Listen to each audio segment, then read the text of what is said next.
ბათუმის ძველ ბულვარში ციყვები აღარ არიან. რეკრეაციული ზონის ბინადრები ტურისტებს და ადგილობრივებს აქ უკვე წელზე მეტი არ უნახავთ. ბავშვები განსაკუთრებით ერთობოდნენ, რომ დაინახავდნენ და უყურებდნენ. როგორ ადიოდნენ ხეზე, როგორ დაცოცავდნენ და კარგი იყო. რატო არ არის? ძალიან გასაკვირია.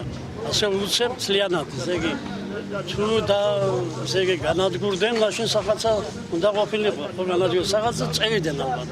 გადადიოდნენ ქუჩაზე, მაშინა მიდიოდა, გადადიოდნენ, შეშოული იყვნენ და რაც არ აკეთებდნენ.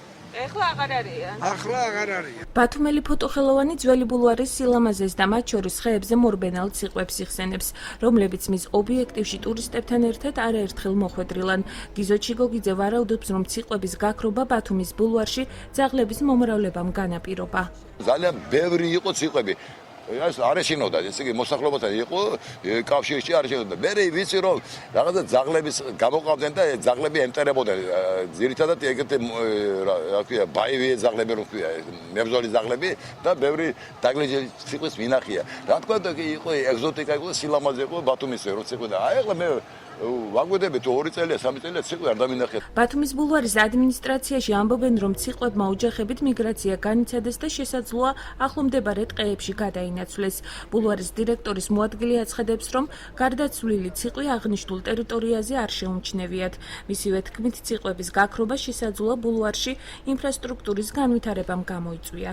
იყო ყვავებთან დაკავშირებული კიდევ ციყვები ყვავების კვერცხებს ანადგურებდნენ, ყვავები ებრძოდნენ და ეს პროცესი ახლა იმრავლა ყვავებმა, იმიტომ რომ ციყვები არ არის.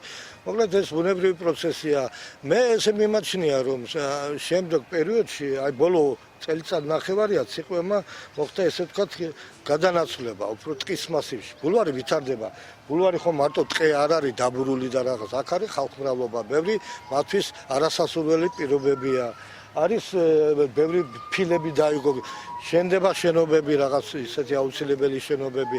ამან ყველაფერმა შეუშალა ხელი მათი მშვიდად ცხოვრების პროცესს. ბათუმის ძველ ბულვარში ციყვები საბჭოთა კავშირის დროს ბორჯომიდან ჩამოიყვანეს.